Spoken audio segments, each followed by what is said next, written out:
Assalamualaikum warahmatullahi wabarakatuh. Yang saya hormati Ibu Yunita Lasma MPD selaku dosen dari mata kuliah Azas Falsafah dan Pendidikan Jasmani. Dan yang saya banggakan seluruh rekan-rekan mahasiswa seperjuangan. Nama saya Mas Ruhi, NPM 4118 2191 190134. Saya adalah mahasiswa Universitas Islam 45 Bekasi, program studi Pendidikan Jasmani, Kesehatan, dan Rekreasi.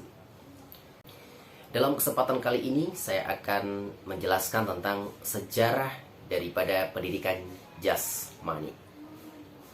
Kalau kita berbicara tentang sejarah, tentu kita berbicara tentang sesuatu yang sudah lampau atau yang sudah terjadi. Sedangkan hakikat daripada pendidikan jasmani adalah upaya untuk meningkatkan kualitas manusia agar ia dapat bermanfaat untuk dirinya dan juga lingkungannya. Tentu saja bukan sebatas tentang soal gerak, tetapi juga meliputi sikap, moral, etika, hubungan sosial, dan lain sebagainya. Sejarah pendidikan jasmani sendiri mengalami berbagai macam perubahan dari zaman satu ke zaman berikutnya. Dari zaman primitif, kuno, Girik, Romawi, abad gelap, zaman feodalisme dan ksatria, sampai pada zaman nasionalisme. Namun pada kesempatan kali ini saya hanya akan menjelaskan tentang 4 zaman saja. Di antaranya yang pertama yaitu zaman primitif, yang kedua zaman kuno, yang ketiga zaman Girik, dan yang keempat zaman nasionalisme. Yang pertama zaman primitif, di mana aktivitas fisik merupakan bagian dari kehidupan manusia yang tidak bisa dipisahkan. Bahkan sebagian besar pada zaman ini masih sangat tergantung kepada aktivitas otot-otot. Kenapa? Karena pada zaman itu masih sangat berkaitan dengan yang namanya mempertahankan hidup, mencari makan, lalu berlindung dari yang namanya keganasan lingkungan, dan juga serta keberlanjutan tentang perkembangan suku mereka. Pengkajian manusia prasejarah melalui arkeologi dan antropologi dengan meneropong masyarakat primitif. Apa sih arkeologi itu? Arkeologi adalah ilmu yang mempelajari kebudayaan masa lalu melalui kajian sistematis atas data bendawi yang ditinggalkan. Sedangkan kalau antropologi sendiri adalah ilmu yang mempelajari segala macam seluk-beluk unsur-unsur kebudayaan yang dihasilkan dalam kehidupan manusia. Selain itu, dapat pula keterangan dari masyarakat terbelakang yang ada di dunia ini, seperti di benua Afrika dan Australia. Merupakan sumber kajian yang subur bagi pengetahuan zaman prasejarah. Bahkan di negara kita pun masih ada, seperti di Irian Barat, itu ada namanya tari-tarian, di mana tari-tarian pada zaman itu merupakan hal yang sangat penting. Karena tari-tarian itu bukan hanya tentang sebuah gerak saja, tetapi ada filosofis yang terkandung di dalamnya, dan juga dijadikan sebagai alat komunikasi. Dan juga ada namanya permainan, yang tentunya membahagiakan dan mempunyai maksud-maksud tertentu. Lalu yang kedua ada namanya zaman kuno. Ada dua kebudayaan yang masih tetap hidup dan bertahan sampai saat ini, yaitu Cina dan India. Meski sebenarnya cukup sulit untuk melukiskan sejarah kedua kebudayaan tersebut karena harus menjangkau waktu yang cukup jauh ke masa lampau. Kita tahu bahwa Cina telah mewariskan jenis aktivitas fisik dan permainan. Seorang ahli sejarah yang bernama Wing Chengwu menunjukkan bahwa pada abad permulaan di Cina hidup diwarnai oleh tari-tarian, gulat, panahan, pemeliharaan kesehatan, dan berbagai aktivitas fisik. Lalu pada zaman dinasti Zhou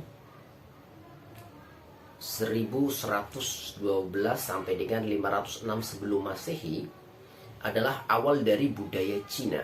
Kenapa?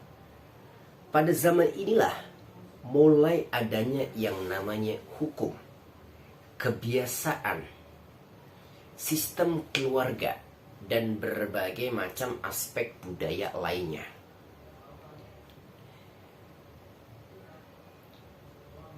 Pada saat itu, seni menembak, sepak bola, tinju, anggar, dayung, tolak batu, tarik tambang, dan lomba khairot atau kereta berkuda, Konghucu sendiri sangat mendukung pendidikan jasmani tersebut. Lalu beberapa abad setelah dinasti Zhou, kegiatan di atas masih terus berlanjut hingga saat ini. Namun ada juga permainan-permainan lain yang lebih menekankan pada yang namanya pembentukan moral. Di samping latihan bagi tubuh, jenis permainan seni bela diri sekarang telah menyebar di seluruh penjuru dunia, bahkan di Indonesia.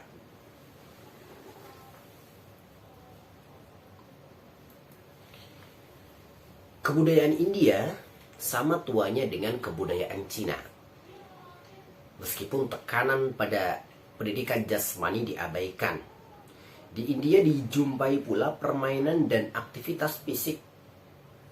Akan tetapi, sistem kasta yang berlangsung bersama dengan tekanan dan ketaatan keimanan dan agama yang bersifat mistik menyebabkan kemajuan berhenti.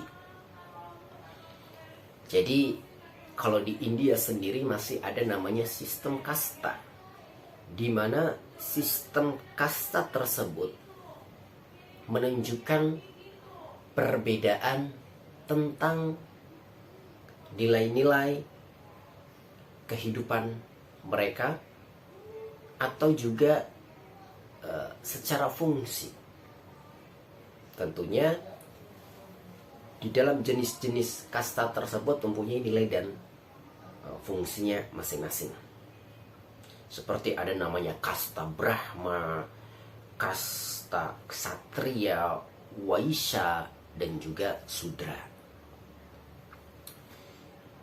Di Timur Tengah, Sumeria dan Mesir umumnya dipandang sebagai tempat kelahiran kebudayaan yang menjangkau jauh ke belakang ke tahun 5000 sebelum Masehi. Sumeria dan Mesir diikuti oleh Assyria, Babilonia, dan Ibrani. Bangsa ini lebih dinamis dan menghendaki kemajuan serta percaya pada hidup ini sepenuhnya. Bangsa-bangsa ini turut aktif serta dalam aktivitas jasmani seperti naik kuda, panahan. Dan salah satu faktor yang mendorongnya adalah tujuan militer dan kemajuan bangsa-bangsa tersebut.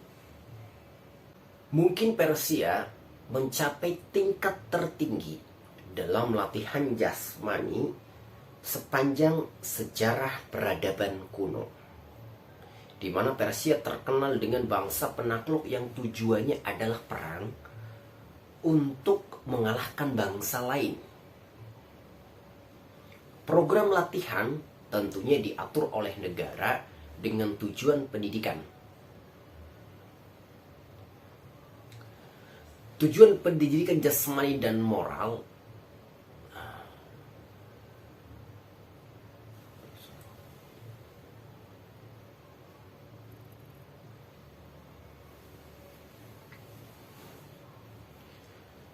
mungkin Persia mencapai tingkat tertinggi dalam latihan jasmani sepanjang sejarah peradaban kuno, di mana Persia terkenal dengan bangsa penakluk yang tujuannya adalah perang untuk mengalahkan bangsa lain.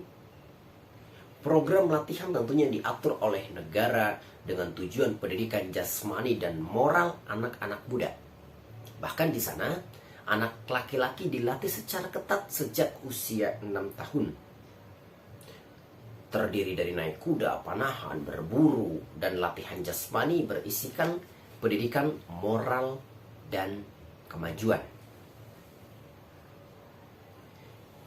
Karena tekanan pada kesehatan dan kesegaran dengan motif kemiliteran inilah, maka Persia menjadi negara-negara militer terkuat pada masa itu.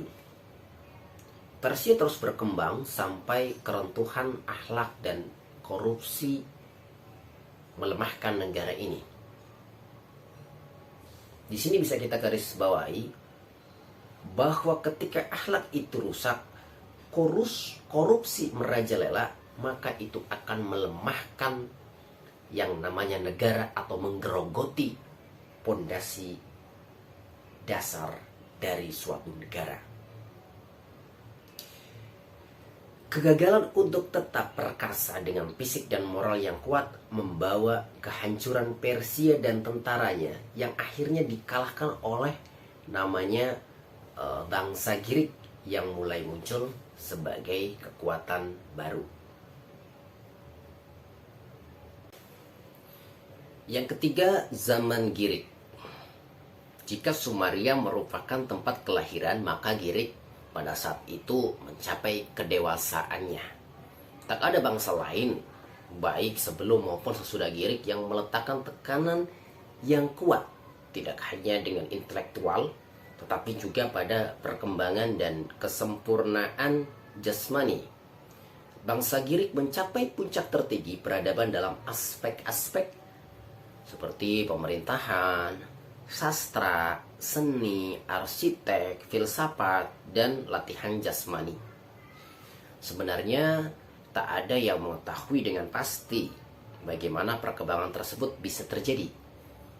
Mungkin karena banyak mewarisi peradaban lain yang dibawa ke situ. Suatu lokasi geografik dengan iklim sedang, dengan gunung-gunung dan laut yang indah, disertai situasi politik yang tampan bagi suburnya pertumbuhan budaya. Tingkat kebudayaan bangsa Girik membangkitkan kekaguman para ahli-ahli sejarah zaman sekarang.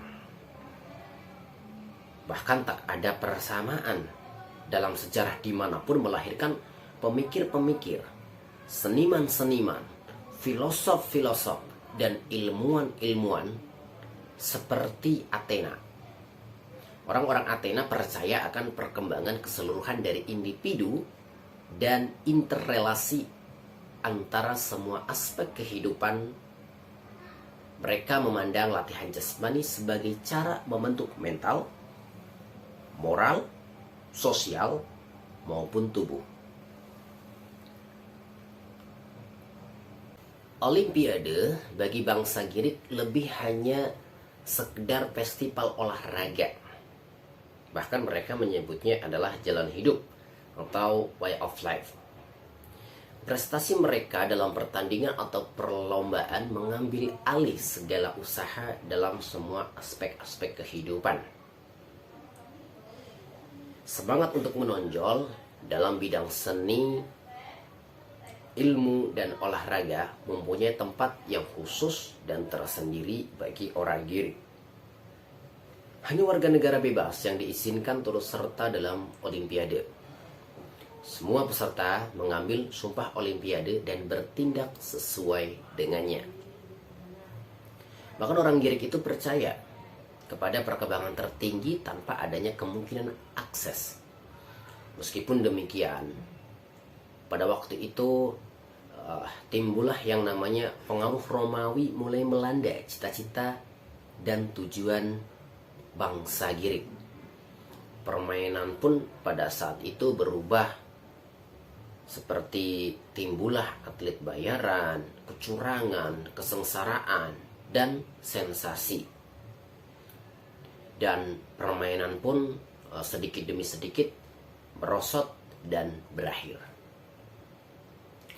Pengaruh pada kebudayaan Girik tertanam pada budaya barat, modern dalam hampir setiap segi kehidupan. Banyak sekali konsep-konsep dasar yang menguasai pemikiran modern berasal dari pemikir-pemikir Girik, seperti yang kita kenal Plato, Aristoteles, Socrates, dan lain sebagainya. Yang keempat, zaman nasionalisme. Gerakan nasionalisme membawa azas pendidikan yang sifatnya universal. Nasionalisme dapat membuat warga negara taat kepada negara. Pendidikan dibuat untuk tujuan itu. Dalam periode ini pendidikan jasmani maju pesat seperti pada zaman Girik. Sistem pendidikan jasmani meliputi yang namanya olahraga, permainan, dan gimnastik menjadi bagian integral dari pendidikan formal. Pendidikan yang sengaja diprogram di lembaga-lembaga pendidikan seperti di sekolah-sekolah. Nah, jika kelompok-kelompok bangsa ini bersatu atau ingin mempertahankan otonomi dan mampu terhadap tekanan dari luar, rakyatnya harus kuat. Rakyatnya harus bersemangat. Karena itulah perlu diorganisir program latihan jasmani untuk tujuan tersebut. Periode nasionalisme membuahkan hasil dalam abad 18 dan ditandai oleh mulainya zaman asas pendidikan modern. Mungkin itu saja yang dapat saya sampaikan. Kurang lebihnya mohon maaf. Sekian, terima kasih. Assalamualaikum warahmatullahi wabarakatuh.